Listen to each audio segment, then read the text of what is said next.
Uh, Hello there. This is a really random thing that I'm posting onto my channel that I haven't touched in ages aside from the gaming channel. I'm here, of course, I'm obviously Seiki Hikaru, the owner of the channel, and I'm joined by a good buddy of mine, Axermate, if you would kindly introduce yourself a bit. Hi, I'm Accident. Most people don't really know much about me. I've played Yu-Gi-Oh! For the eras. I'm technically, you might know me if you've ever heard of Studio Omega, as I am part of their weird extended universe of content. I've been in a bunch of their APs.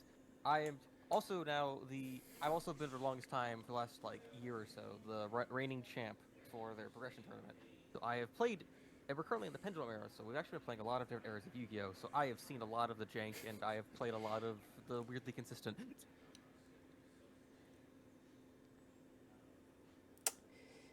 Having one of your thought Most of my lapses. stuff besides me being an oddball that likes writing and my brain thinks in Okay. strips of things. So, as is obvious, we're here to talk about Yu-Gi-Oh! My own credentials are that I collect the cards and am a gold-ranked player in Master Duel, and that's about it. Compared to Axe, I don't do a whole lot of this. But I do know my way around talking about a narrative, and as is probably obvious from the background of the video, which you're totally free to go off of and click off to do anything else. We're just chatting here for like, I don't know, the next half an hour maybe. Both of us decided to start watching Yu-Gi-Oh! ZeXal, which is apparently how it's pronounced. I don't know why.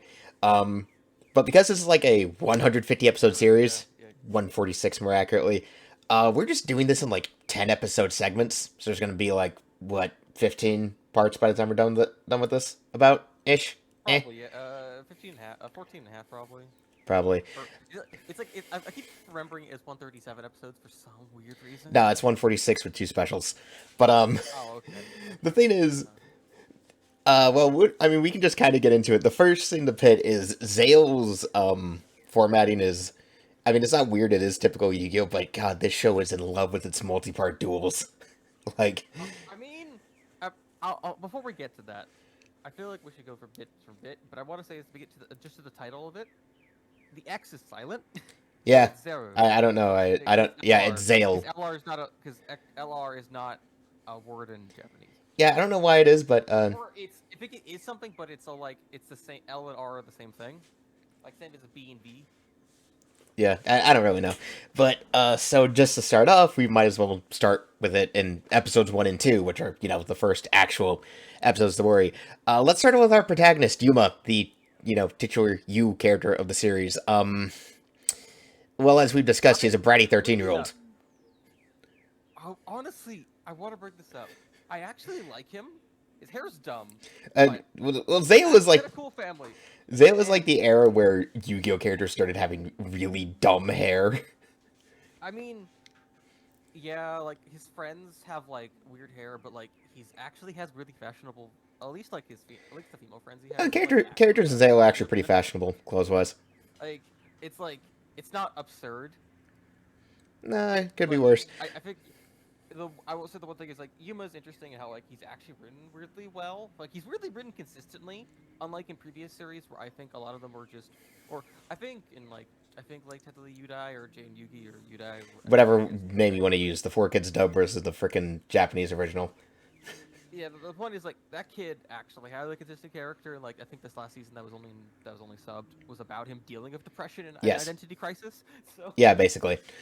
But like the series actually, when it becomes a drama, when it basically becomes a shonen battle series using card games, it's actually kind of interesting. yeah, but I mean, Yuma definitely like just an overall retrospective of the show itself. He definitely has an arc, but I still think he's kind of one of the weakest protagonists out of the entire series. Because like, yeah, he has an arc, but at the I same time, he the part. just eh.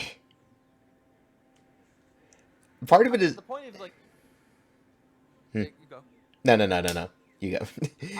I'm just thinking of how he's someone that he starts literally as a garbage player that is just a stubborn 13-year-old boy that doesn't want help and just wants to play things with a deck that he was given as basically a weird thing from his parents. Which also, I don't know how those cards would work or exist without having any payoff. It's literally a level changing deck, a Yeah. level modulation deck. And also, those Dude. cards don't do anything. No, even the real archetype for like the debt for Onomats kind of suffers from Konami not actually making use of its gimmick properly, but you know, that's real life mechanics. But no, the other thing to bring up about Yuma is his goddamn catchphrase. Kato bingo da ore, which is actual nonsense. Like it is See, even in Japanese, it is actually completely nonsense. It means nothing. I mean, he's a shitty 13-year-old that like thought of nonsense to His like solve a dad is the puzzle. one who taught him that phrase. Oh my god, I didn't know that, but it makes sense. Yeah, the He's actually got a cool looking mom, at least. oh yeah, no, his parents have a Sorry, cool look, but like Yu-Gi-Oh! The weird mom figures in Yu-Gi-Oh! Are weirdly nicely designed. yeah, That's I don't know why it is, but it's like you look into the phrase and like Kato Bingu, whatever they translate it to, the official translation I think is high five the sky, which again is still kind of nonsense. But like I think the dub for the that show, sounds worse. yeah, I think the English dub for the show you change it to like feeling the flow or something. I don't know. I don't want to touch the English dub for the show with a 10-foot pole I mean yeah, to because be honest, it's a 4 kids dub, which is it's ugh. not great because it's like honestly, I will say like I've seen some bits of like the my character's name, Brains of the Yeah, the Brains brain's dub. of it clips of Brains up. There are some good moments of like actually like hardcore jokes that are pretty great. Yeah. But like outside of that, over Yeah, like but I mean, Vrain's sub also has Yuki Kaji as one of the secondary main characters, and I can't say no to that, but that's another discussion to be had. So, yeah but no, and of course, though, yeah because yeah. this is ZeXal, just going in order from like my notes, dueling in ZeXal is kind of fucking stupid. What the fuck is with the augmented reality shit? I'll be real. Part of it is just so they don't have to write background characters, but it also is so everything can be crazy cool and have like also they can use the restock. Also they can keep using the recycle footage. Everyone getting blown the fuck out. Yeah, true. I just okay. I mean, compared to because we Also, can I think talk the to recycle mechanics. footage. Sorry, Because sorry. like in OG and 5Ds they have solid vision, which is your holograms. Arc V also has Right. solid Yeah. vision, though that's less holograms that can actually hit you and more the shit actually has mass, so it's its own category. The wiki has them separated into two different articles as it turns out. But no, an the AR duels are just strange because it's like just take the headset off. That's it. I mean, yes, but again, it's all like the dumb. I mean, I will forever say, until like until like the tone. What I know of the series, but until the tone changes where it actually becomes like legitimate series, where it's I actual people aren't think just kids I guess. happening. It. Let me look at this one before I. It becomes just kids. There's not actual people like I was that age. I would get totally stuck in the moment of it and think about it, being really serious about it. So it's like just like even like Shark's like 14 or like 15. Shark's like He's only 14. like a year He's a older. year ahead of them. Yeah, even though he looks like he's 17, but that's a different thing. The ages of the characters in the show are an entire thing to discuss, but that's we'll go as that. I But will say most of the kids look their age up to this point. yeah, but like Jesus, we're like almost 10 minutes in, and we're barely like But what like we're we'll barely get like to what like 10 we're not even 10 minutes in episode 1 technically speaking. But we're talking about the whole premise. well yeah, no. The whole premise because we got to set this up. But it's like yeah, I don't know. I don't the whole AR duel setup thing is I think it's weird because it's like part of it is like when characters are just being thrown around and stuff. It's like how many times are they going to be doing this in public and somehow not accidentally throwing themselves into somebody who's just walking by?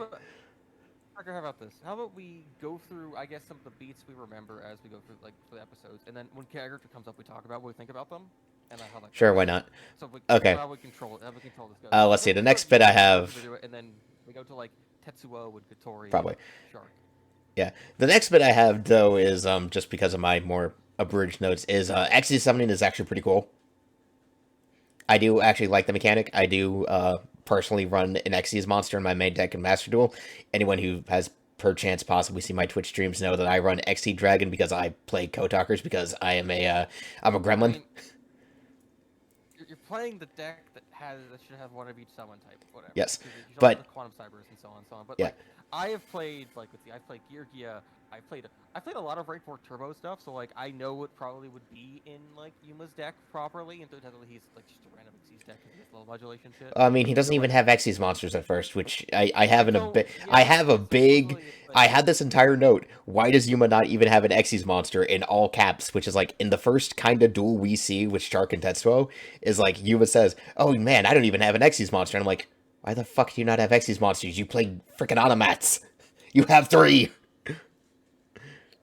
But that yeah, maybe was his parents' deck. Also because he also has cards that literally only work with Utopia, yeah, which is or I guess Hope, or Kibo, or Hope. Hope and the I kind of freaking like dove I like Utopia. Hope honestly. Yeah, Because honestly, it's yeah, a pun. the It's Hope Hope. the It's sub a names of card. the numbers are actually pretty cool in a lot of respects. I like the term utopic more than just emperor, but Well, that's a yeah, different thing. yeah. I do prefer Utopia generally speaking, but I do respect the name of just like Like I like the name M. Hope, but I like Yeah. And the funny thing I noticed is when I was going through the episodes, and I when beg your Hope gets pardon. summoned, he actually Hope. screams "Hope." I was like, that's actually pretty Oh funny. yeah, oh yeah. He's like that man is just a like a full CGI Chungus of Yes, just brute force slashes. yes, yes. I do like Hope though. He's I just a do more think it's a Hope cool beast. card, but we'll talk about when we get there. The A next fun bit model of is right.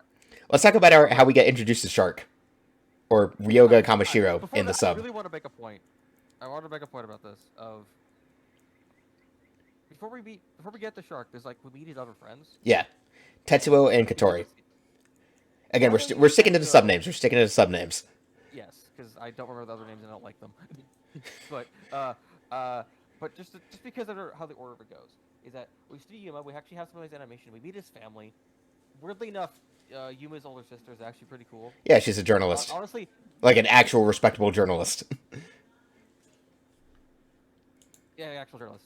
The weirdest thing about her is, yeah, her whole thing, and it's like it's not conveyed that well because they don't really go into it. The show's really weird about how like it conveys information sometimes, Yeah, because sometimes it likes glossing over things just to have stakes, or not. So it's like I'm not.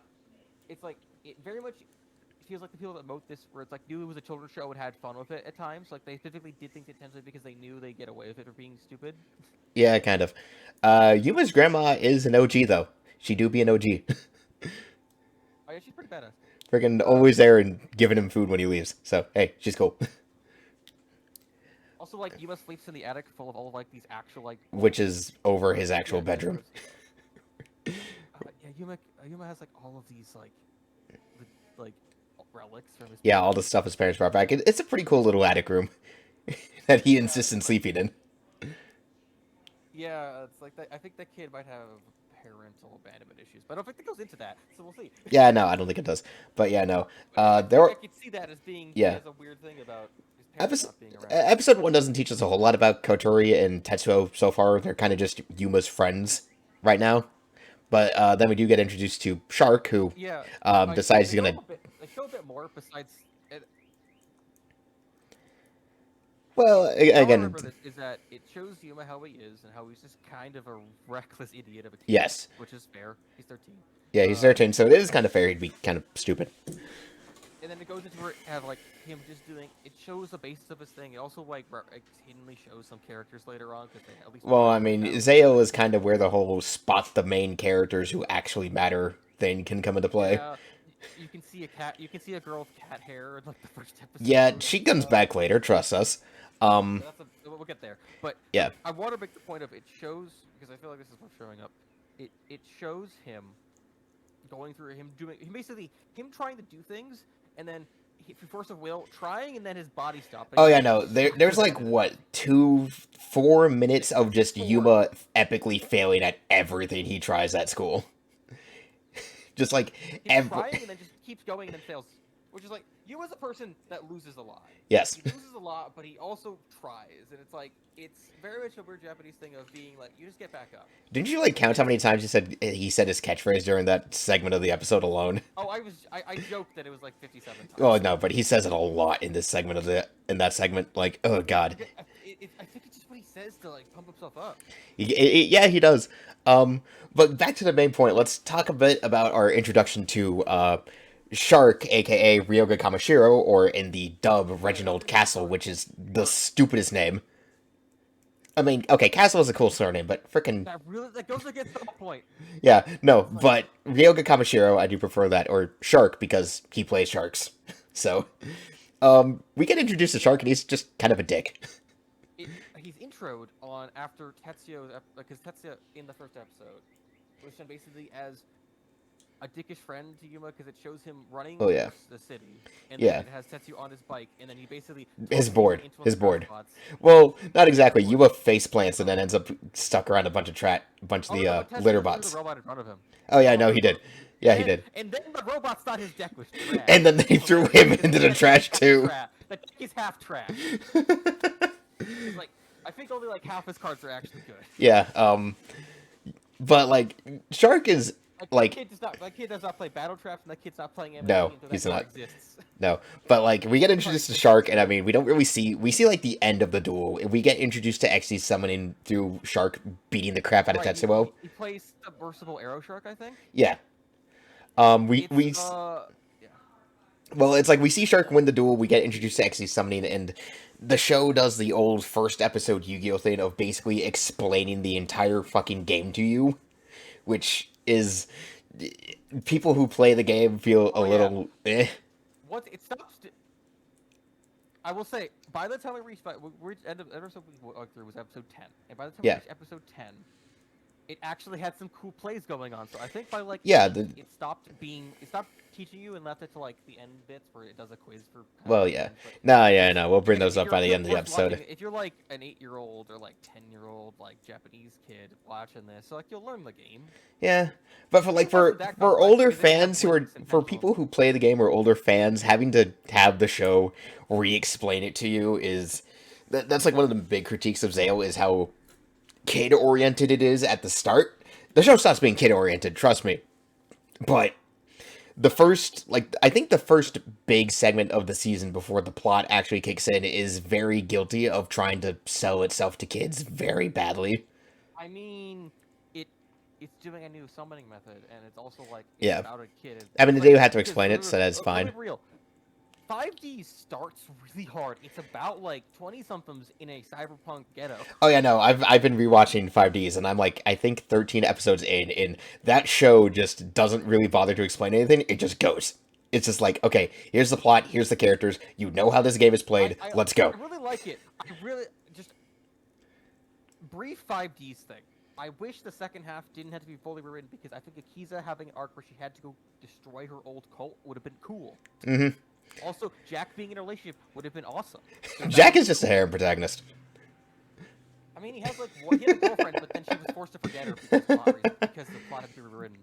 Okay, but yeah, like Japan is really awkward about replacing voice actors. Yes, okay, but like back in with Shark, the thing we do see is that like Shark apparently plays by the anti-rule, where he just takes the opponent's deck. So that's basically the plot for this episode, is that Shark took Tetsuo's deck, Yuma decides I'm going to take it back, and Shark also breaks a priceless artifact to teach Yuma a lesson, quote unquote. I have this noted down. Shark assaults Yuma and breaks something that's priceless. Yep. He actually assaults him. Like, well, he gets his goons to do it more exactly. So he rips it off his necklace. He rips off his necklace. Yeah. So then from there, it's more like the episode just kind of carries on with looking at your own notes. It's more just kind of talking, leading up to the next duel. And again, this comes back to me being like, because they say, okay, we're going to duel. Let's go Sunday when we don't have school. We go to this plaza and then we duel. This is why I bring up again the AR duel things being kind of stupid, because this is like they're in the middle of a public plaza in the middle of the day, throwing themselves around and acting like the cityscape is actually being changed by the battle. As a separate thing, I honestly think it would be cool if they just had designated AR zones. So, like, you stand in this area and your rig lets you have the effects, like like wave effects or some nonsense. I don't know. Yeah, I don't know. But then after that, so then we can actually get into like the first real duel, and it needs to be said, ZeXal is incredibly guilty. And again, these first two episodes, like we said, is incredibly guilty of explaining the game every time. But I mean, I know it's common in Yu-Gi-Oh, but ZeXal really, really likes to have characters constantly repeat the explanations for what effects do every time they activate it. I'll be real. Sometimes it's just so like because they can't show the card text on the screen. Obviously, A yeah. lot of text. So like, but I'll be real. I like how I will say the people that made the show knew it was aimed for kids, but also like thought about the game at heart because I feel like Yugi has some cool moments where it actually legit plays and like does some cool things. And like one near the end when we get to like episode 10 and stuff, I will have some things to comment. Yeah, no, we'll comment there. Actual, But actual things were happening and it was great. But that's a but separate thing. I'll get there. to start off though with the first duel, aside from explaining, like we've mentioned, Yuma is a very bad player of the game. His first few plays in this game are really stupid, and we'll bring it up a bit more in episode 2, because the first episode is like. How many times? All right. We should start a tally. We should keep a tally of like Okay, how wait, many wait, wait, times listen, does. listen. No, like, bro, listen here. We need to have a go go go golem tally of how many times. I was about to say that. I was going to say, how many times do every we time it has been count? set. How many times has it been summoned in attack mode? Yeah. Or Yuma in this early on part in these early segments doesn't know how to play his deck like at all. So that's a part of why he has. He learns how to play Gaga Magician. Yeah. But he doesn't have Gaga sister or girl. No, and he doesn't have the Gaga Xyz monsters. Cowboy, samurai, or something. Which again, I don't get why he doesn't have them in his deck already. I'm pretty sure they existed around this point anyway. I mean, they didn't come out yet because by the show, because they were promos in later sets. They were like, Jeez. a few weeks in later. Jeez. I've been keeping No, track of it. no freaking wonder. And then of course But, like, because Cowboy didn't exist for a long time. oh no, Or did- Cowboy's a really it good wasn't- card though. Because the first Xyz that were Grenosaurus, which is the rank 3, Mhm. Gaga Gochi, which is a rank 2, which you should have, or Tachi. I have to go remember what it is, but it's an automatic card. Yeah, I don't know. He's actually really good because it requires 2 rank 2, 2 level 2 monsters as material, and it basically ups for each Pokemon as it ups all your monsters by like 200 each. So like you get like 400 to, or I think it's like a bunch more. I'll go look it up actually because I Gachi Tetsu actually I think is what it was. But it's a good rank 2 that he probably could run. I don't think he has level 2s really. I mean, he does have a few level 2s. I know he has Gaga Child. He gets full off later, but Yeah, I the don't one know. thing is like he uses Gaga Magician really well to level modulate to use any of his deck. Yeah. Yeah. But let's see here. And of course, because this is like just the end of episode 1, and then Yuma's key ends up kicking off. For some reason. I think we should explain. The way the show actually starts off, because we just kind of skimmed over because there was no reason to bring it up, is episode 1 starts off with Yuma having this dream in front of like this gate, this weird demon door that tells him if you want power, you will have to give up which is most important to you. There's a card about that card. Yes, they made a card out of it called like the Door of Destiny or some crap. But like, so by the end of the episode, when Yuma is getting his butt handed to him by Shark, he ends up seeing the door again. And this time, his key not only fixes itself, but then he slams it in and opens the door. This is when the actual crux of ZeXal starts, and we get introduced to Astral. I need to bring up a point of this. So before that, I need to bring up. There's a fun bit about this. Mhm. Like, so say Yuma wasn't a card game player. Say he was like a range shooter, or like he played like Chambara, like swords. And say he'd open the gate. Would they all just be? Would the number? Would the things? So when they open the gate, it releases the numbers, which is the whole thing. Yep. But say he wasn't into card games, and it was other things. Would they just be like guns or swords? Man, I got no idea. It's a Yu-Gi-Oh! Don't question it. Shown in the series that like they I bring a point is like the numbers show up and are just energy that take the form of cards based off the person it occupies. So, Yeah. like, they create via the person based on how they play Yeah. the decks. That's why they're like very customized. Yeah. All right. Speaking of the duel, because again, I know we skimmed over it. The other thing that like Yuma did in episode 1 with his duel was he played Zubaba Knight on an open board, which you don't do. Not even good. You don't like honestly. You don't play that card. It's also a card you play in retaliation to say stats. Yeah, and not to mention the episode ends off both like after Yuma opens the gate, Shark summons the first numbers that we see, number 17, Leviathan Shark, I think. I Leviathan think Dragon? Up its thing of, it's never. I don't think it's ever had it be more than 2,500 attack. But the point of it is that you said it. If it has no materials, it can't direct attack. Yeah. It's never come up. But No. Well, again, because of the fact that the anime numbers don't have some of these same effects that they do, some of them had to get tweaked to balance. The weirdest thing about the first few duels is it's all about people having big attack monsters, even though like it never has anything. It doesn't really get that large, but I think the is 4 point like Yeah, it's Leviathan Dragon. burn damage is really high. Yeah, no, Leviathan Dragon's real life effect is that it can't directly attack unless it has material, but it can detach materials for a boost of 500. Anime Leviathan Dragon does not have that stipulation. But, Yeah, it also has the. It also has the turnout. It turns out all numbers have the extra effect of that they cannot be destroyed. Is it only if it gets destroyed by battle or just be destroyed? Period. they Or cannot be just by destroyed by battle? anything aside from the numbers. But, again, this is getting into episode 2 now. All right. We'll just bring this up, though, because we're just bringing up numbers already, since it's relevant now. Anime numbers are what I like to call kind of whack. Now, the thing is, and I had to point this out to Axe a couple of times when we were going over it, is that their numbers protection is actually a card effect. It is printed onto the anime card. Oh yeah, they laid out bringing out how that works, and it's like, Yes. it just makes me think it's okay, but I don't know if it means by battle because the game is the show is really inconsistent what it means by. Oh no, it means it says by battle. Immortal Cannot be or destroyed by battle except with number monsters. So it is a by battle no effect. one in ZeXal plays removal. No one just plays like I know it's dumb, but no one just plays Smashing Ground. Smashing Ground just works sometimes. Yeah, no. I mean, to be fair, if anime characters played their decks like meta and used removal, it would be very boring.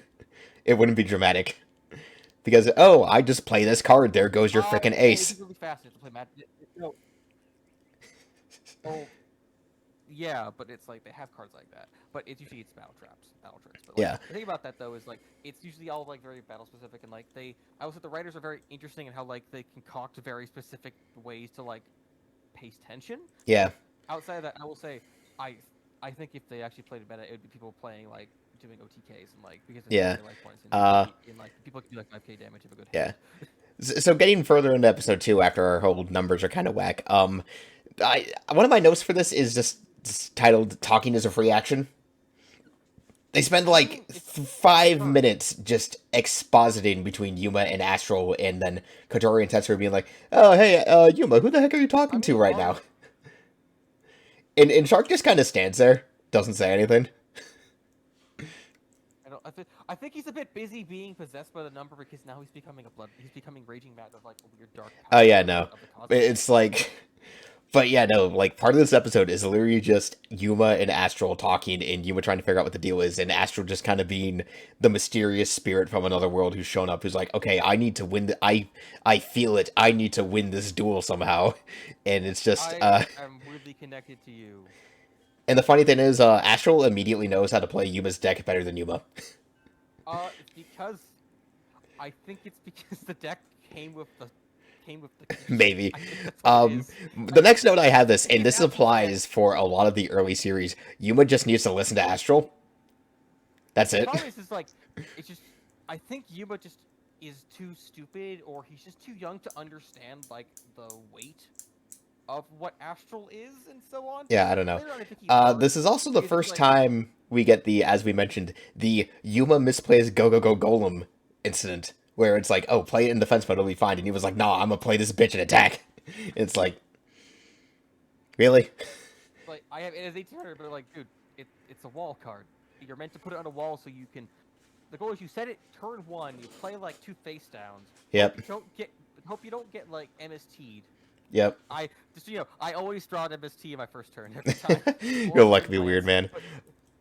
But I have protagonist luck. It's the joke in my Yeah. tournament. And then the thing is, like, the duel goes on. Freaking Shark is in full, as you mentioned, possessed by dark powers of Cosmos mode with freaking number 17 right now. And then Yuma finally gets it into his head that, oh, I have an Xyz monster now. Okay, let's summon it. And so we get the debut of Utopia, which is, again, aesthetically speaking, I think my favorite of the numbers, but I've got a thing for freaking warrior type monsters. I will say, in the real game, Utopia's negative effect is fine. They made it interesting that, like, it can shield 2 times and then attack fine, but, like... If it gets attacked from the... Yeah, no. But, yeah, it can only... basically, the third hit knockout. Yeah. Anime Utopia does not have the gets popped if it gets attacked without materials. So, it's slight... Yeah. It's a stipulation they added to balance it out a bit, because 2 free attack negates for no extra cost is admittedly pretty strong, because even if he loses materials, he's still a 2500 attack beat stick that you get out really easily. Yes, if you play any of the Rank 4 Turbo stuff. But Yeah. I would say the point of is that I think they also designed Utopia later because of how we're gonna see Utopia because it's all I'm used to all the cards calling decks Utopic. And I like Utopic Sages and the ZeXal Sages is like Yeah, it's a cool. good cards. Yeah, they're But cool. I like Aspiring Emperor Hope, Kibo Hope because Yeah, it's a it's fun really name. fun. Uh, I like that better as the name of that monster, but I like the Utopic card. I yeah. like the word Utopic. And Outside of then that, I want to bring up was like a lot of the design was that because a lot of the things it ranks up to other cards like Utopia yeah, Ray and other things like. Again, I don't know how that like in the actual show. So we'll get there when we get there. But Utopia the Lightning I heard is actually bullshit. oh yeah, no, but Utopia the Lightning is from the manga, so we're not talking about that right now.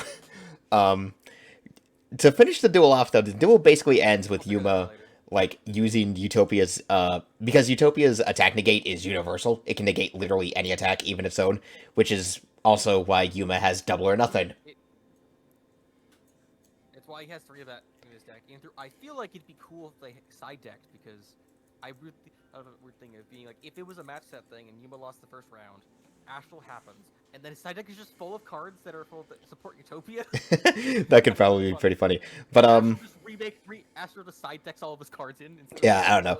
Double or Nothing is like the play this with Utopia card, and Yuma uses that combo a lot to win duels, which admittedly does work out for him more often than not. It doesn't work otherwise. I know. Without cards that can attack it, that can negate itself and attack. Yeah. Weirdly Uh, enough, it also works if you summon your opponent plays a gate attack. Yeah, true. That's not battle phase, but yeah. The very jeez, we're at half an hour. We're already done with episode 2. That tells you a lot about how much we're talking about here. I think it's because we're not being organized about it. Well, no, but let's see here. I mean, after this, because of the fact that this was just all the introduction and what we had to set up, I think we're gonna go a lot smoother from here on. So, yeah, just get used to episodes that we talk about where the episode is basically it's just the duel and then the resolution a bit, especially in the early parts of the show. It's very specific mechanics. Yeah, Well, I will say there are parts of the interactions I want to talk about because some of them were actually just kind of fun or dumb. So either Yep. or. So So then, the ones that are interesting, yeah. I'll go this first. Like, so it opens with mass cyber terrorism. Yes, episode 3 opens with mass cyber terrorism on the entire city because Heartland is a city where everything is basically connected to the internet. Oops. It also has, for some reason, no firewalls. Apparently not. It has like no cybersecurity whatsoever. Also, no one has any backup drives, and it's like Yeah, no, like Kari loses basically an entire thing she was working on because apparently she doesn't have a backup thumb drive. And she spends like a good chunk of the day being depressed. or a cloud. There's no cloud. Like I know, like it was just made like 2012, 2013 ish. Yeah, I think the anime came out first like I think it was 2011. But again, Yeah, no, it was like it's a 2011 to kid show, like, 2013. so it's not about it doesn't. It's not about something where it would. Again, it's designed where it's like people that don't actually know about computers. Yeah. So this episode's plot is basically the city is having problems because the internet's down. Like we see a bit when they're at school and their entire system is down, so they can't do anything. And so the class rep character tries to like explain it. He's actually kind of on the ball. Bait and switch thing, actually. Yeah, the class rep is actually on the ball. He's actually basically correct about the entire plot for this episode and the next. But then Yuma just stands up and is like, "Hey, Teach, how about we duel instead?" We talked over each other with that. Yeah, but like, the point is like the classroom kid's actually kind of cool. Where it's like, oh, that kid will actually have a job in like 10 years. Yeah, he's actually gonna go somewhere. And then Yuma just cuts him off and is like, "Hey, Teach, how about we duel instead?" And it's like, I had a joke for that where it's like, I kind of want in the corner someone's playing Vanguard. Yeah. Like playing something else in the corner because everyone just starts playing games. Yeah, and then some more of this episode is more like leading up into the main incident that leads into like again we see more of freaking Kari being depressed because she lost her paper and she's about to hit a deadline, but she didn't know that like literally the entire city got hit. She gets kind of like hysterical. Yeah, which causes Yuma, Kotori, and Tetsuo to just freaking run from the house the moment it happens. Yeah, because it's like then like they all run away. Yeah. Like I don't want to disturb when she's. Yeah, no. And then, like, when they're eating dinner, Kari finally learns, oh, yeah, no, the entire city's been having problems. And it's like, oh. She eats most of Yuma's food and then runs away. Yeah. But, like, I want to bring up a point of, there were actually some really cool moments of just Yuma hanging out with his friends and his friends actually being cool. And, like, it's a bit later on, but while, I will say, Yu-Gi-Oh! Has a fairly bad track record of female characters that actually are super plot relevant. Like Yeah. they're like I think Zex like Zero actually or Zexal whatever. I just say Zexal because I know it by it's tech whatever. My brain makes it easier for me with Yeah. words. The other thing I think we But should. Hmm. is that female characters are actually not handled that poorly in the show so far, but mostly So because far, but a lot of them again, like it's just the ones that duel or whatnot because it's a yeah, show for technically boys. They're like it's technically yeah. a gendered show. It's I'm fine. looking at your notes too. Like you had some stuff to mention with the teacher. That well, I mean, if we can summarize that, the teacher's actually not a bad character in But this the show. teacher actually has some cool moments, but they're like a thing. So Yeah, and then you did mention the whole thing with the school uniforms. This is actually like a thing. Like, yeah, this is like color coded. The uniform's actually color coded by year. Apparently, first years have red. like the cover a year, and also the girls have really weird skirts, and they're all like middle school. It's kind of Yeah, creepy. I don't know. It's weird. It is weird. Um, let's see here. And then the plot of the But episode then actually you kicks have like off actual because the class rep teachers. finds the source of like the bug and then tries to counterhack it, and then he accidentally sets it off, which is Actually, the worst thing oops. about that is Katori and Yuma try to stake out the library because it's where Kari determines it's the only source point. Because Yep. for some reason she's able to assign the entire connection grid, which I don't think that's a thing Katori that doesn't. exists. Yeah, I don't know. Kari finds a lot of weird things. Yeah, she Like does. Yuma and Katori basically. I feel like it'd be fun if it showed what books the two read instead of just sitting around. Because it would just like show some bit of like what they like as people, but they don't because it's a kid show. Yeah. That's what's Um, creepy about writing things. That's a cool moment. That's like an excuse to show what they like. you know. So then, though, the episode does progress, and we do get to the plot of the numbers duelist of the week, quote unquote. And it was the teacher the whole time. Crash bugs and so on, so on. Yeah, it was the teacher the whole time. He's playing like a crash. Yeah, it was actually interesting. It was a. I will say they bait and switch it because the concept actually plays Crash Bugs. Yeah, I will say that instead of Bugman because Bugman is something else. So yeah. So turned out it was the teacher, but like he's acting kind of probably way too dramatic and melodramatic for the guy we saw at first. yeah, so like the main server tower for the entire city, or like the main parts of the city Yeah, of, it's just weird. Server tower that also has like a built-in elevator is like because I think it's like a half-built, also like yeah. I think it's still server under tower, but also construction. I think it's like observation tower. Yeah, it's like kind of still under construction from the looks of it. Like I think because the roof was never done because it was all like unbuilt construction at the top. So I think he was like it's a server tower, but I think it's less a server tower, more just it's unbuilt, so it's like unshielded that connects to the rest of the grid or something. Yeah. I don't know. Let's see here. But like Once again, though, as we get into the obligatory Yuma does a numbers duel, once again, Yuma yeah, refuses to read his cards. uh, it also has a thing of Astral legit. This is a bit later, like for episode 4 and all, but like Astral legit has to do like the whole show and battle thing of being like Yuma. Like if this is like a sword fighter nonsense, yeah. just an example. So he would basically be blindfolded, and like he has to basically Astral's like slice right, Yuma slice left. Oh my god, it's like Oh yeah, no. he has to literally like bullshit Yuma into actually playing. Yes, no, because Yuma yet again add another one to the counter of Yuma misplays Go Go Go Golem because he does it again. The teacher though, the teacher gets God draws. So there's also a weird bit. Yes, but no, because it's like he basically first turned through his entire combo. Yeah, and somehow. got out frickin' 34 terabyte like instantly. Actually, yeah, he technically also did the crush bug combo, which is like a thing that is mostly full of bricks because you have to be able to normal all of those monsters already on board. Yeah. Like, they're slow and not reliable at all. Yeah, that's It's like, honestly, they should Oof. be like the gadgets where like you summon one and let you summon the other one. They're like probably too good of an engine, so like you'd be able to let you summon from hand. And Yeah, you have one number 34, honestly, they should be, like, gadgets Terabyte. for Terabyte, which is actually not bad as a defensive ball that lets you steal monsters. Yeah. So yeah, it's not the worst card. Because it shows I didn't actually know what it's actually used for until they show you like it's the whole crash mail, it's the whole like it's the whole like virus mail like combo of like you grab and pitch. Yeah, basically something like that. The other thing too is like Kari also turns out to not only be a good journalist, but also be a surprisingly good hacker. But I think the problem is too is like once the teacher starts to duel, they're out like, oh yeah, we have a 30-minute deadline before the whole virus bomb thing goes off, and it's like 30 minutes for a single duel. It takes 30 minutes. Yeah, somehow. We Because go. again, the talking is not a free action. It's just people are taking their turns to just talk. Yeah, so which again goes into episodes 4, where, like you mentioned, Yuma refuses to take Astral's advice and actively does the opposite of what Astral says, to the point that Astral finds out you can just start bullshitting Yuma to get him to do what he actually wants him to. The point that Astral actually gets hurt. Yeah, um, and also To the point that surprisingly, Yuma when actually episode listens to him and 4 helps him starts, out. it's like it's already been 13 minutes. What the hell? Yeah, Um, I need to.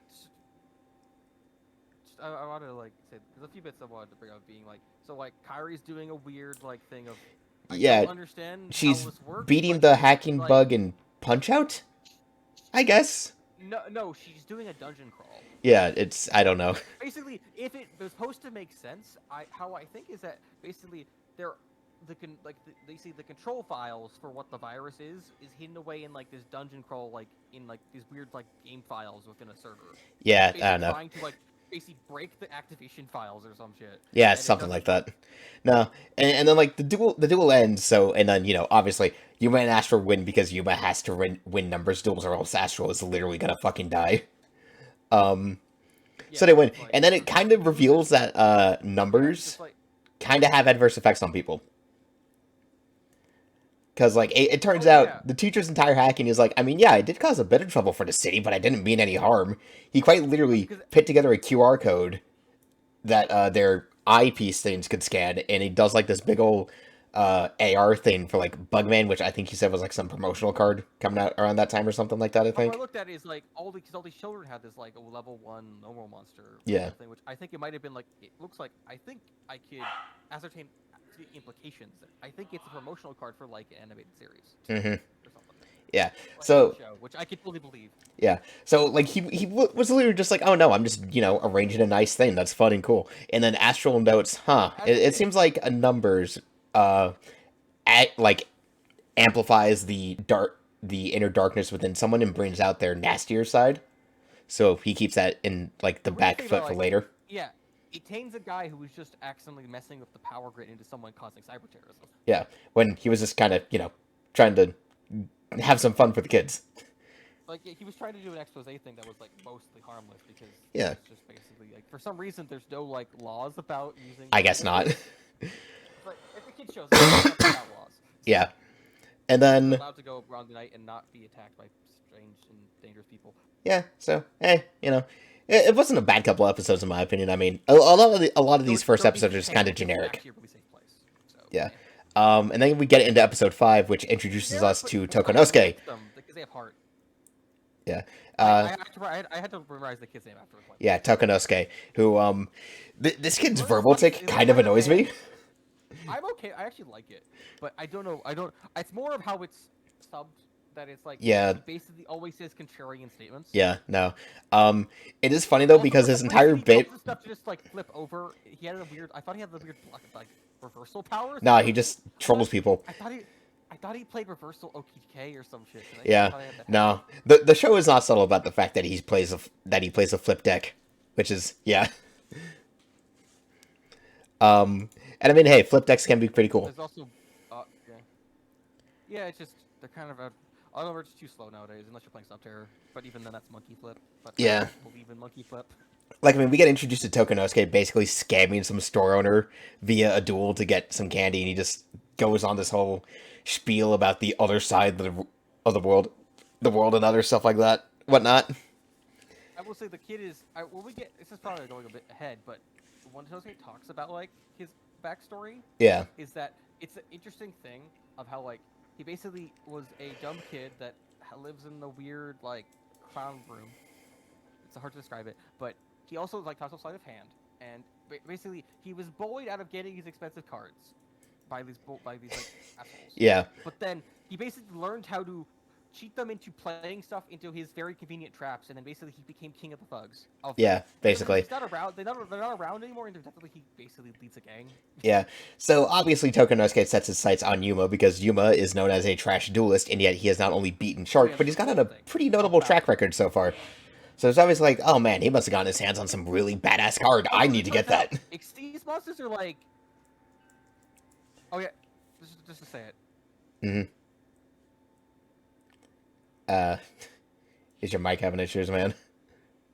No, you're just having weird moments where you're pausing Well, and like that looking happens to stuff you up as and well. stuff. That happens to you too. I don't know if it's just Discord. That's weird. I think it's just Discord. That's odd, but maybe we should set the region to something I correct. don't know. But yeah, no, like Tokonosuke's entire grift, let's be fair, it's a grift, is that he offers people an Xyz card, but it's like a very particular Xyz card. Baby Dragon, which is like, yeah, it's a rank 1 Xyz card made to be played with other level 1s, which is not optimal. I will say is one thing though is that there is a whole thing about he also has Granosaurus and he doesn't play it. Yeah. He actually has a rank 3, but uh man, I don't. Again, it's like the show is weird. How I feel like Xyz monsters are like new, but they're not. So like everyone should at least have a few because supposedly there are a few that already just kind of exist and stuff. Yeah, I don't I don't really Like know. Gachi Gachi Gotetsu and other things like that. Yeah. Like Gallant Granite. Like there's the other Gagagas and other so on. Like there's a lot of like specific like automat Automats. cards. Automats. Automats. There's a lot of automat cards that like technically Yuma should have, like Cowboy and Samurai, and I think Sister and Yeah, but he Sword. doesn't have them right now, so just I don't know. Yeah. Um no, let's see. I mean, Kotor and Tetsuro prove they're good friends though because they know freaking Tokonosuke is up to some shit, and they're like, no, Yuma, don't. He's trying to scam you. Oh yeah, Kotori and Tetsuo have known him. Yeah. Oh yeah, they've known him since he was at grade school and how So like so always they know his shtick. They know his thing. yeah, they've always known he's been like a scam artist, and there's a whole thing of he keeps trying to give Yuma this card because it turns out this card is a garbage card that has a counter trap specifically meant to fuck over players. Yeah, freaking hell. It's like, how does that work? I don't know, freaking How does anime that logic. exist? And then there's also like Astral going into the key, and then he finds out it has like this whole inner dimension within it with this giant freaking clockwork machine inside of it, where Oh, he that's true, finds but I number think, like, 17 yeah, within. where And so he kind of realizes, there oh, is a okay, this has to be connected to numbers somehow. there's a puzzle dimension inside the key. Yeah. Yeah, so It's been Astral spends some time trying to figure that out. And then, like, Yuma gets freaking debated into getting Baby Dragon by a totally legit maiden. Yeah. Which, as we learned in the next episode, is just freaking Tokonosuke in disguise. The kid was very quick on showing that. I Yes. think it's because he's very proud of his acting. Yeah. And then, like, I think you said in your notes, Proud of his vocal. Tokonosuke just kind of has a weird room. Oh yeah, the kid is also he taught himself sleight of hand. Like the kid is actually like I feel like he could become a legit magician or something because it's like the kid actually has talent at being a fucking bullshit artist. Yep. Let's see here. And then the next part following after that is Yuma gets freaking blamed for a bunch of stuff in school with very obvious photoshops, let's be real. Uh, Like it's the child thing. Yeah, yeah. kind of, but it's the thing of all of them got it, and it's also like I don't think most people actually like Yuma at that point. Nah, yeah. It's like, really? Yuma's kind of the loud idiot that like But, bothers like, everyone. would he do that? And then, I mean, like, in the next episode, Kotori is the only one smart enough to, like, zoom in on the image and find out it has been obviously shopped. Katori does actually cool things for because like there's a later few points of when we get to like later bits of like when we talk about the Toku actors because that's the whole thing. Yep. That Katori does some awesome things for Yuma. Like Yuma trusts her to do a lot of cool things, and like there's legitimate trust between them, like which is actually we're actually legitimately close, which is Yeah. nice. And then, Like, obviously... like they're just kind of like asshole guy friends. Oh, yeah. They kind of give each other shit. Yeah, and then of course, like once we get into episode 6 and stuff with like Tokonosuke's duel with Yuma, where Yuma, as you said in your notes, Tokonosuke brute forces Yuma to playing Baby Dragon, which leads to said ultra specific card for some reason. He gives him 3 tokens to play it. He gives himself 3 tokens for it. It's like And then Yuma does it, and it's like, oh hey, cool, you just screwed yourself over. I'll be real. When he played it, I thought it was like, oh wait, is he trying to play Ojama? Like, is he trying to like board lock him or something? It's like, oh wait, no, he's not. Never mind. No, and then so we get to episode Something 6. legitimate. We get to episode 6. Yuma manages to get out Hope, and then freaking Tokonosuke steals it with a trap card, and then Astral, Oh, yeah, quite legit, Tokunosuke steals hope. and then Astral legit starts to fucking die. Yeah, like literally, some part of his soul was ripped out. Yeah, and then like Like, Yuma are you? actually does pay attention to monster effects with the Gagagas to get out Leviathan Dragon, and then that also gets stolen. He also keeps mentioning that Gaga Vision effect is only once per turn Yeah, for some reason. I don't know. I feel like Yuma Y- wouldn't care about that. yeah, no, I don't see why you need to mention this once per turn, like every time you use it. But then Leviathan Dragon also gets stolen, and then Astral gets stuck in like some kind of cocoon, which is okay. Yeah, and he keeps saying you have to keep Baby Trigon. And I'm trying to remember exactly how they do it, but oh right, because Yuma doesn't have MST, either he's just Yeah, play no, MST. freaking Or Tokonosuke's like entire any strategy spell removal. revolves around his back row, and quite literally, Yuma would just need like an MST or some kind of back row removal, and he would fucking win. No, how he does it is that he has a weird conditional like level 1 monster that he plays with a Baby Trigon that basically has a Trinate effect. Yeah, It does it's direct attack it's damage, actually like, pretty stupid. And I mean, you already mentioned it before though. Like we mentioned, Katori actually does the work to check that it's photoshopped, and she finds some other guy. Actually, but also won. Yeah, and then of course you mentioned we get Tokonosuke's backstory and kind of why he has this whole idea about like, oh, everybody has a reverse side in the world and all this other stuff like that, and then his freaking sleight of hand. He was a good boy. He just kind of is. Yeah. He's honest about everything. Yeah, and like Yuba decides to be like, hey, you know what, Tokonosuke, your dueling style is actually pretty cool. I don't see people use like freaking effects like that, and Tokonosuke just immediately redeems himself. I guess I don't know. He probably got forgiven way too easily for that. Yeah, it's a whole thing of. I mean, real Tokonosuke, like, actually, I feel like he wasn't crocodile tearing. He actually cried about Yeah, it. no, he actually was. I think he Like, actually was. he actually, like, was legit spoken to really hard through, like, losing, and then, like, I also think he was also, like, a bit rattled because he had double cosmic power and then removed And from then him. yeah, so he was probably kind of on the shaken upside. Who knows? So it probably got through to him.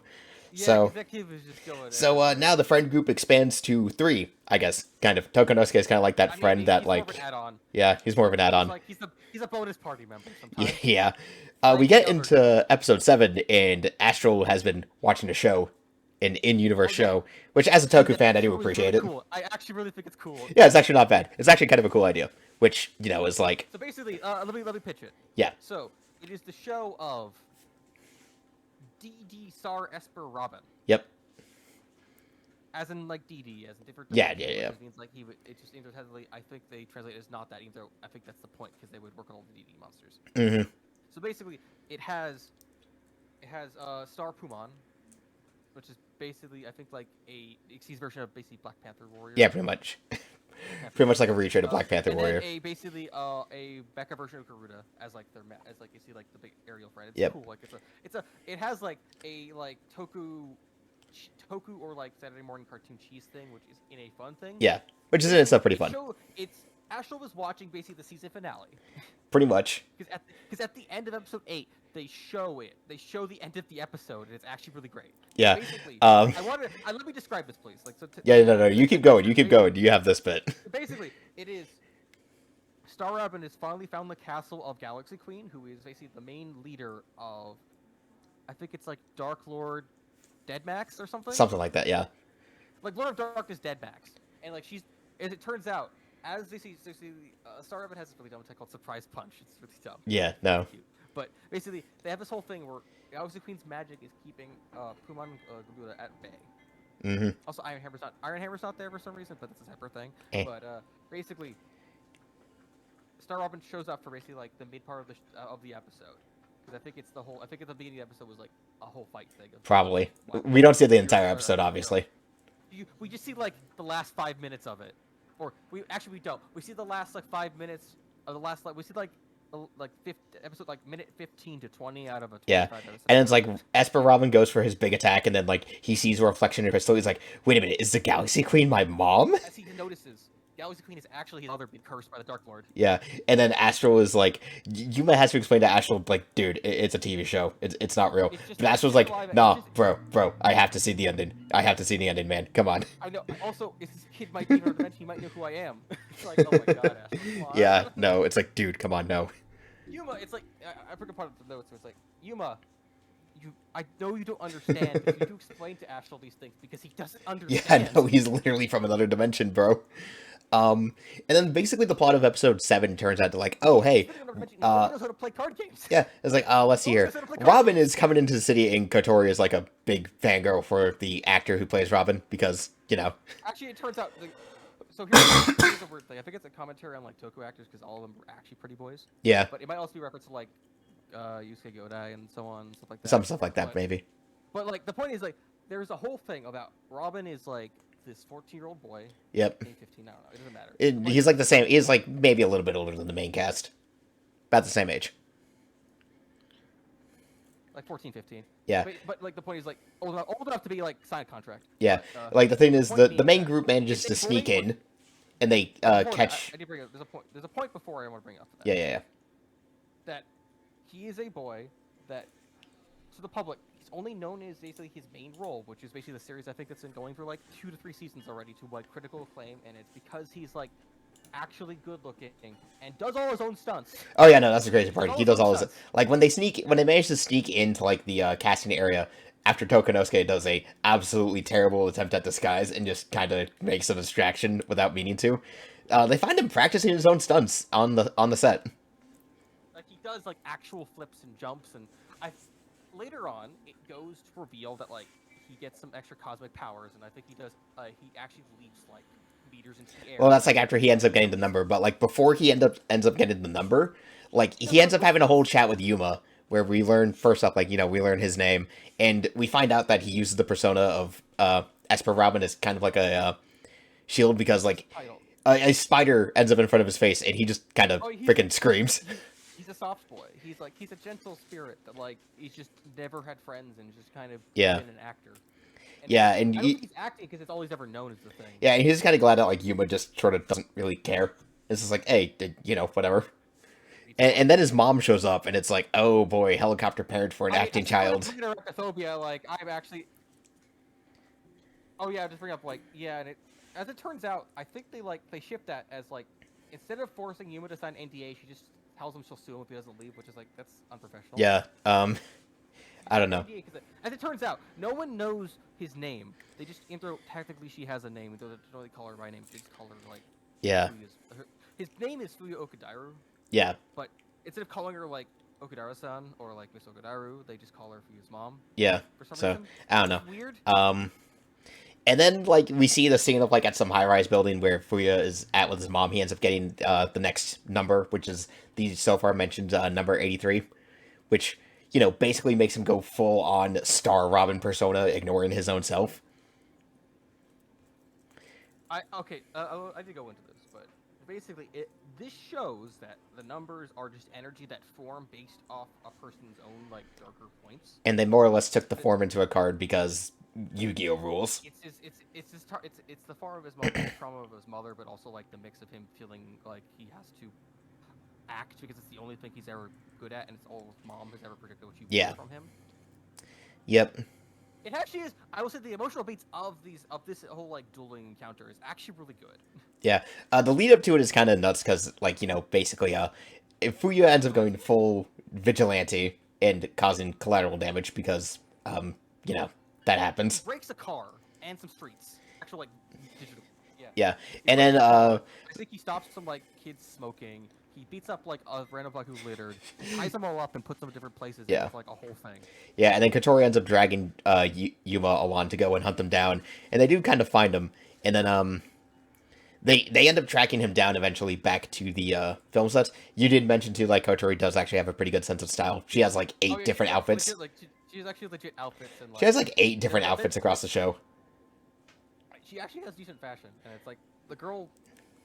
I don't know. It's nice when characters in anime have more than like 2 sets of clothes, because Yuma like does is the weird thing because when he does Kotori keeps it, like I'm going to get you actual clothes to wear. Oh yeah, no, that's like an entire episode.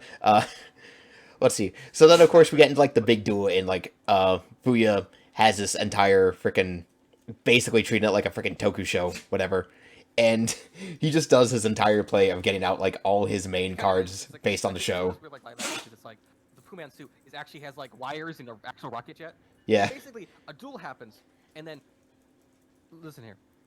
Yuma then calls Kotori to like go get Tetsuo and Fuyu's mom, and it's like I was like Kotori somehow finds a lady who's in a high rise and is a technically like a minor celebrity as she's like. Yeah. She's basically like the manager for like an actual really popular like young actor who has kept his name secret from the public, Yeah. even though technically it Uh, shouldn't be. It should be obvious because people know his mother's name. So I guess it's a yeah. weird I thing. know. I don't I know. should note again. We are So getting into episode 8 because like a lot of duels, it just kind of flows into it. So it's a two-parter technically. So the duel goes in. The duel goes on in. Let's see here. Here you get again. I'm browsing through your notes again. And as like the mom sees her son like in the state he's in because of the numbers, as he has like is getting set up for his big play, she actually kind of tries to get through to him. It feels like that. yeah, Oh shit, I she messed feels up. really bad about it. Yeah, she like actually feels regret. It's like I feel like they swerved hard because it's like I think is that I think she was just like in panic mode, or Yeah, she saw probably. another kid in her kid's dressing room where it's like, oh no.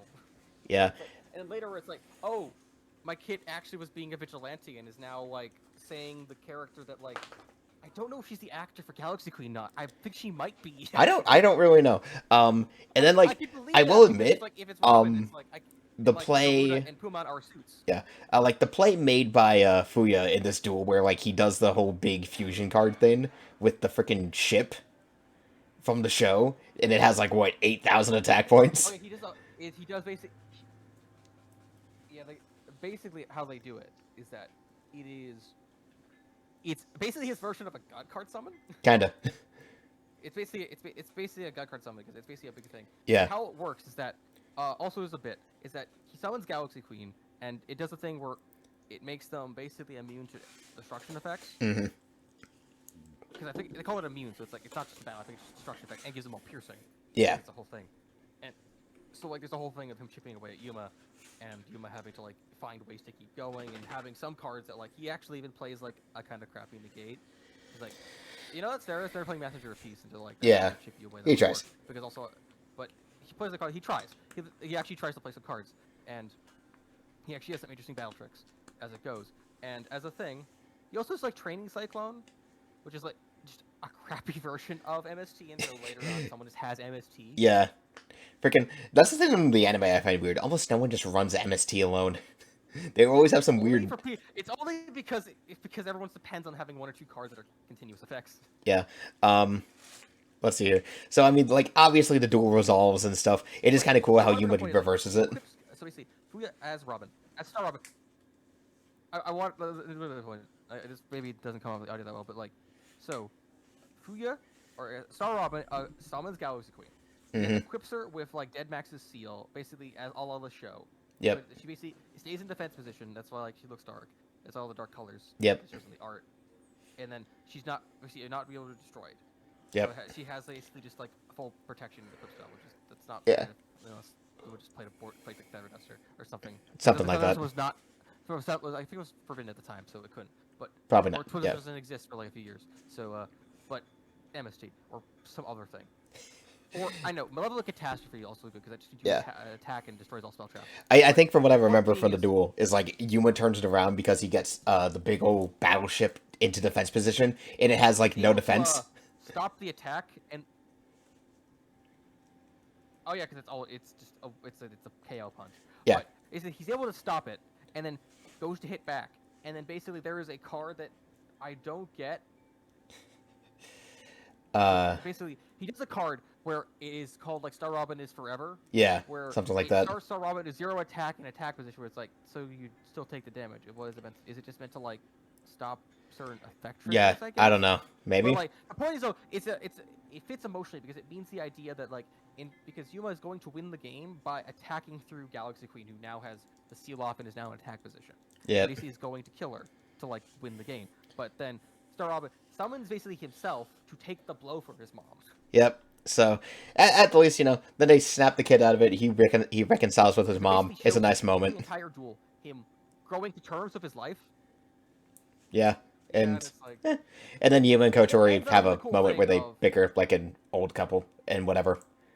Oh yeah, Kotori and Yuma have a whole thing where it's like they bicker like. Yeah, we also finally see Shark again, and he has a.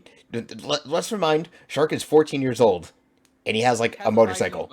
He has like a freaking. He has a 5D's motorcycle for no reason, and he's like 14. We don't know why. He's also later hanging out with thugs, but that's a separate thing. Yeah. Episode 9. That's the thing I wanted to bring up at the end of the episode. Oh yeah. it shows the end of the Star Robin episode. Oh yeah, it does. And And so Astro and you would just have fun with that. yeah, Yuma's actually crying because it's actually a really cool moment of it's silly but really heartfelt, which is a lot of Japanese toku, Yeah, honestly. that is. Of Yuma, basically Star Robin. See, it's just at the moment where they cut. So I see it's a rerun of the episode, I think, because I think it's a season finale, which I think is the next season. They're Yeah. like Dead Max or something. But Yeah, probably like that. because I think they were trying to get coastal shots. That's why the whole reason they were there. Yeah.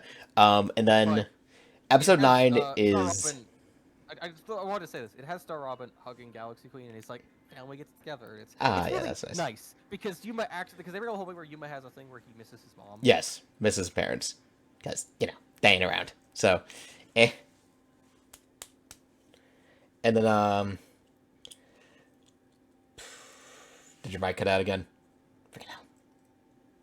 So the next one. Episode 9 starts off with Yuma's room getting broken into. Oh yes, it starts with a super cat blur girl. Yes. I always say super because the girl can like leap super high bounds. She has very cat-like reflexes somehow, for some reason. Yeah, she's the thing. Yeah. And then like as she's sifting through Yuma's room, Yuma is like having some dream, talking in his sleep, and apparently Kotori's involved in it. Yeah, it's like I think this boy is just too young to understand he's crushing on his one female friend. Yeah, I don't know. So then obviously Cat Burglar Girl gets uppity about it. I think it's mutual because the only guy I looked in the series like it kind of becomes a thing at the end, but not really. Yeah, no. And then part of the episode starts after that, like Kotori and Tetsuo are talking about how Yuma's skills have changed and stuff. They kind of bring up that, like, ever since he got a hold of these numbers and this dual spirit, he started doing a lot better than he usually does. Also, I forgot to mention this, but it's a whole bit that no one can see Astral. Yeah, no one but Yuma can see Astral. And Yuma is just really bad about it. So Yeah. it's like, Yuma does not comprehend that if you're talking to this ghost that no one else can see, you don't do it openly. Or the thing that he's not explained the whole... I think it's also because he's too young and maybe kind of... He probably doesn't get it. He doesn't get it fully to explain what's going on. Because I feel like if he tried, I think he'd try to have Astral like see if he could hold a pen and write a message or something to show that he exists. Probably not. And then like part of the joke from episode 9 is Yuma's fashion sense is fucking terrible, which leads to the aforementioned Kotori dragging him on. Is because all of his clothes were being stolen, so he played something else. Oh yeah, so on a date, going on a date, kind of. Basically. So. But then it cuts to showing a few things of Yuma doing his things from like the first episode, but him actually succeeding because someone is putting things in his favor. Yeah. And it's like, also Astro brings up the whole thing of being like, someone's been going in your room, and I thought it was normal because I'm there. Yeah. That's not normal. It's like, no, dude, come on, tell me about these things. It's like, you never told me. It's like, fine, I will. And then like again, going by your notes, then we find out the cat girl has a pretty snazzy house and also like a literal army of cats that do her bidding. I think she's legit just like Catwoman, I think. Yeah, I don't know. She has like a whole army of cats that can do her things for whatever. And so speaks cat. And so she decides, I'm gonna send out the cats because go after Kotori because she's getting in the way because creepy stalker. Basically, there's a whole thing of I need to list this. Yuma is dense because he's a 13-year-old boy that doesn't understand feelings. Yeah. This has been shown many times before. Astral even notes it. Yes, that he doesn't understand how other people think about him. Yep. I think it's the weird shonen battle thing of like the main character doesn't understand the feelings of people around him except people where it's about conflict. So he only understands when it's your rival character who kicks your ass and being like, "You're my friend, dude. Let's have fun together." Yeah. Instead of someone else who actually has positive things about him. Yeah.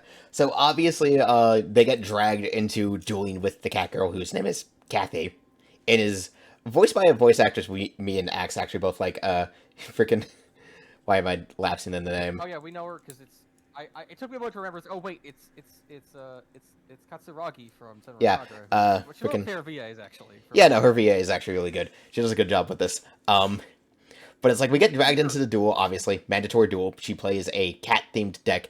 The funny part is they fully expect her to have a number, and she doesn't. You're skipping over something important. Okay. So, like, let me take the floor here. So, before that, I have. I wish you could show the image of it here, but I showed you an I'm not image that of. fancy. I know, but like there is literally like a second and a half of Katori going. Basically, she's late for the date Yep. for some reason, and then she gets a wall of cats find her. Like Yeah, no, the army of cats. And then it cuts to her being cat attacked. Cuts on her being cat attacked, and then cats show up to Yuma, and like Yuma's like, "Wait, is Astro looking at you?" And it's like, "No." Astro's like, "No, they're looking at you." And it's like, "Wait, what?" They give him a note, and it says, "Katori has been catnapped. Be here." Yeah, and then they end up at the mansion, and then mandatory duel like, begins. yeah. As it turns out, Yuma only cares about his. I weird thing about Yuma is like, I think he only cares about food, not listening to Astral, dueling, and Katori. Yeah, basically. These are the 4 things he cares about.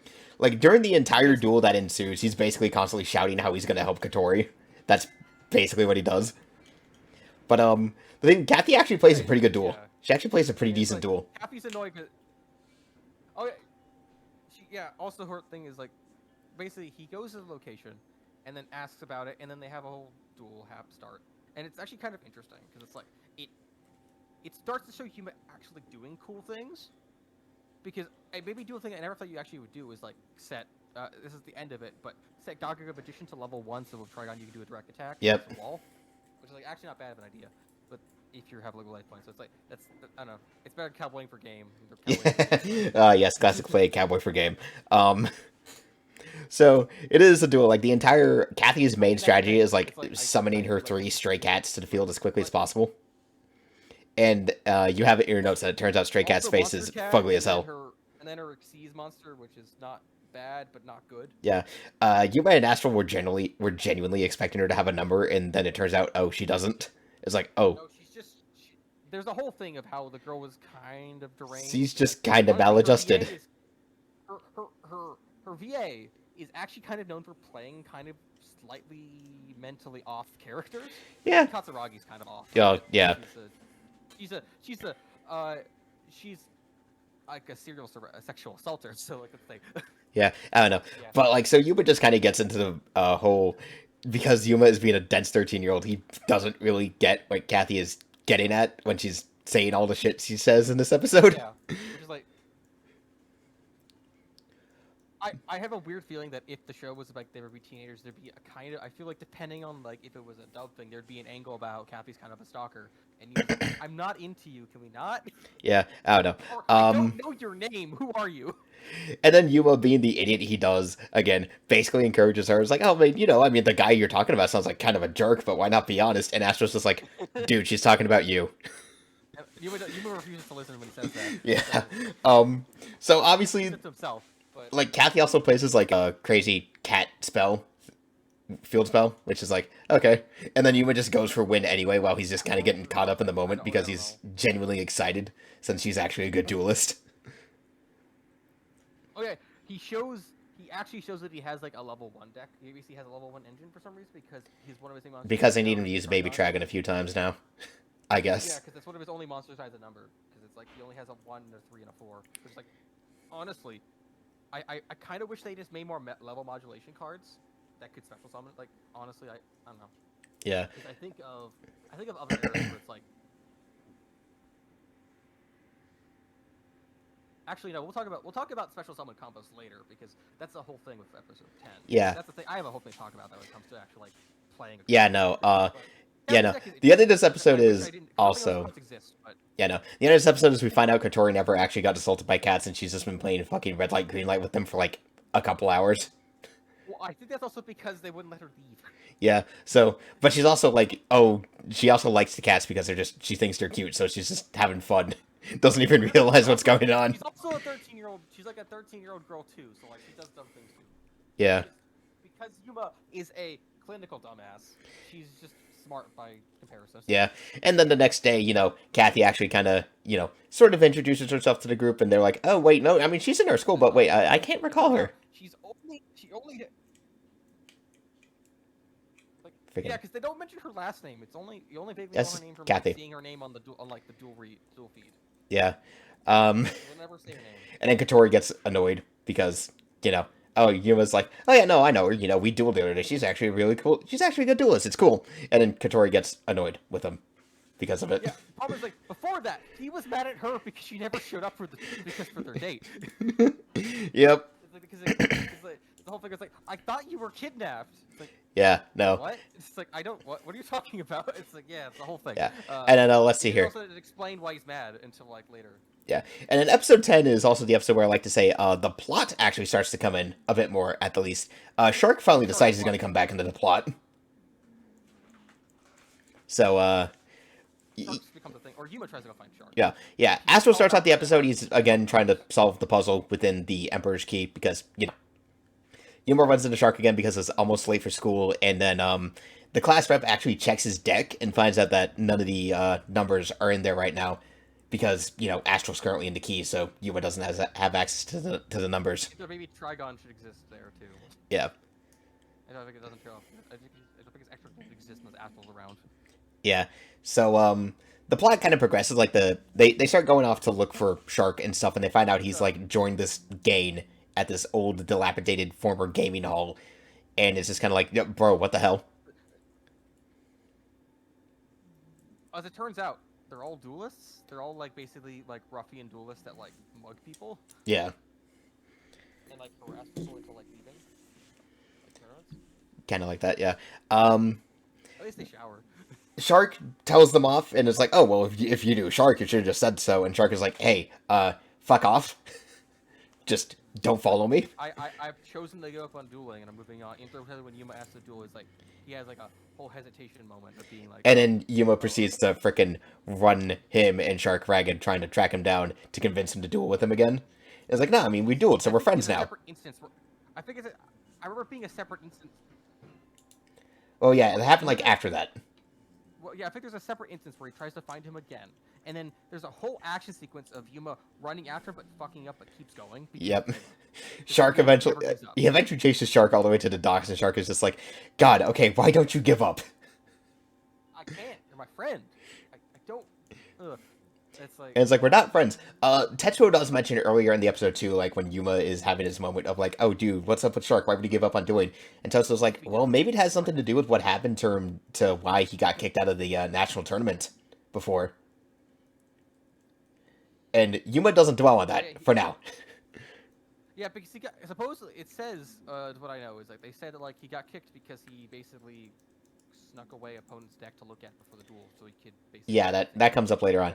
But like another thing is, Yuma said that also the next time he dueled Shark, he wouldn't use his numbers to win, to prove that, you know, he could win without them. And so like it's literally his only payoff. This deck Yeah. doesn't do anything else. So eventually, though, you know, Yuma does convince Shark to duel him, and he bets the Emperor's Key on it. So basically, you know, betting Astro's life.